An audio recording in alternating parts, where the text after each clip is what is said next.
Welcome to the Own It podcast with me, Nicole Holler, where we're going to talk about stuff to help you get out of your way, take charge of your life, and, well, other stuff too. Hey everyone, thank you for joining me, Nicole Holler, at another episode of the Own It podcast. Today I want to talk a little bit about envy. Just to be clear, I'm talking about envy, not jealousy. I know sometimes we use them interchangeably, but envy is really about the lack of something. It's that I want something that you have, or I just want something that I don't have. Versus jealousy, which is really about the fear of losing something, a person, a situation, or a thing. And in my circle, I don't really have a lot of friends or people around who are envious. Now, I think it's normal that most people have some level of benign envy, you would call it. And that's going to be that kind of envy where if you tell me you won the lotto, I might go, wow, that's amazing. I mean, I wish I won the lotto too, of course. But it doesn't mean that I can't be excited for you and appreciate it.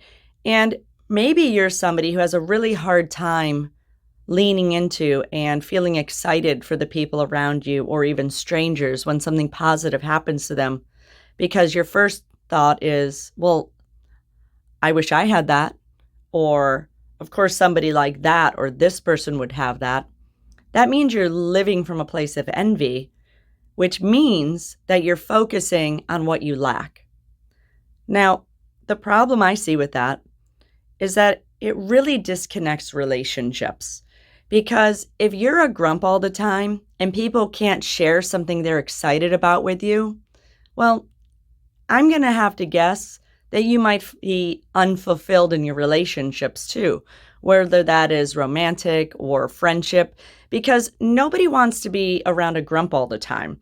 And the only people who are going to be staying around are the ones who think that they deserve somebody who can't really be happy for them or who are kind of mean toward them. In fact, years ago, I had a friend who, we were great friends, but she was in a space and she was kind of lashing out at me, and I knew she was a great human, but going through something. And I said, hey, you've talked about feeling like people turn on you or stab you in the back eventually. I said, and here's why.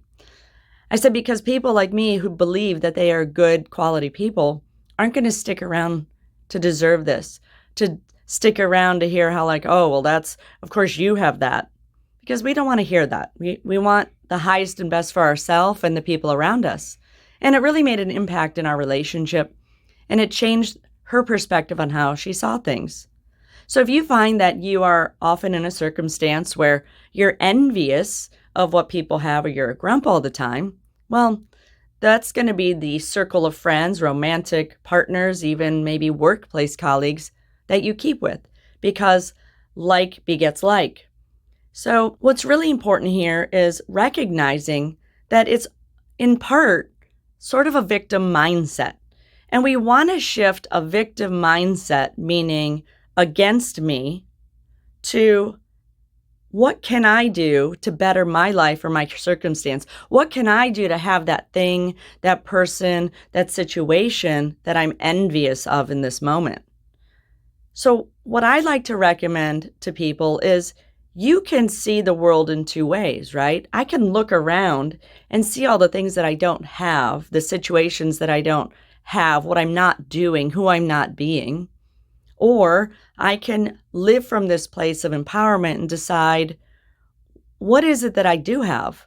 I can look at all these amazing things. I can see my amazing qualities and characteristics. Whoever you are, you have these amazing qualities and characteristics. Lean into those, because perhaps you've been stripped of a person or a situation. And as long as you focus on, say, that envy of maybe the new person having your ex, or the jealousy now of losing something, you're going to be consumed by that space. And you'll feel anger and bitterness and resentment. And people can feel that energy. You can feel that energy around people. And then wonder why you don't have a better life circumstance.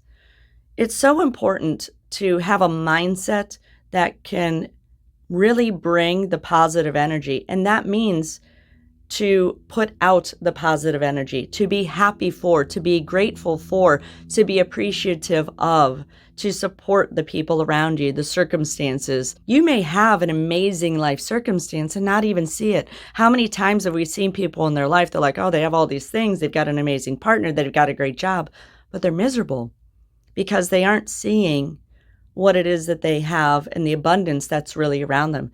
And we have more abundance than we realize if we see that. I sort of have this joke.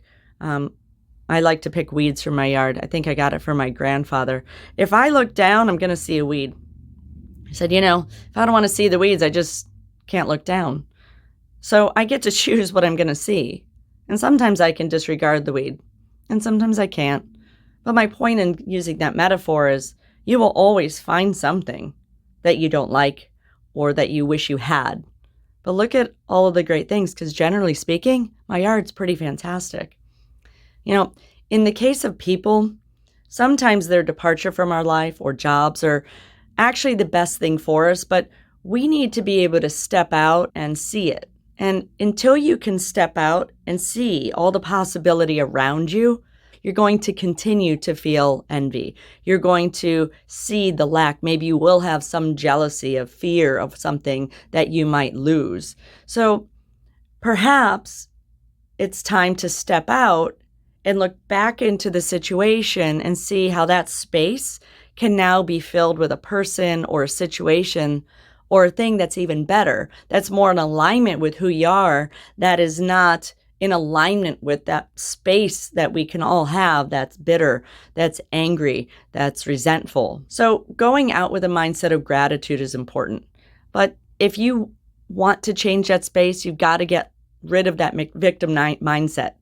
You've got to find that space of empowerment instead of looking at that thing, that job, that situation that the other person has and going, I wish I had that. They don't deserve that. Well, do you? Did you work that hard? Can you use them as a role model to go, how can I do that? How can I get that? How can I be that? Ask yourself if you are really putting the time, effort, and commitment to have the things that you inspire to have, whether it's your characteristics, your abilities, or the things. And sometimes people get lucky. We get lucky too. So what I would recommend, if you find yourself in this place where you look out into the world and you find yourself envious and it's hard for you to have joy and be proud or excited for somebody, consider gratitude journaling. It's something I often recommend to people in my coaching program. Write something down every day, something that you're grateful for. It doesn't even have to be specific to you. It could be, in my case, one of the things I love is the birds chirping in the morning. I love it. I'm grateful for that. It's a very happy sound to me. So it doesn't have to be specific to your life. Practice praise. Compliment somebody genuinely, not because it's shallow, because you can really see some good quality. You have a great smile, awesome shoes. You were so kind. Thank you. Give those compliments. Those are ways to shift our mindset into a different space so that we can get rid of the envy and call more of the positive energy to us. Remember, life isn't tit for tat. I'm not going to deny complimenting a person or giving praise or excitement or joy for somebody because they haven't had it for me. That comes from who I am.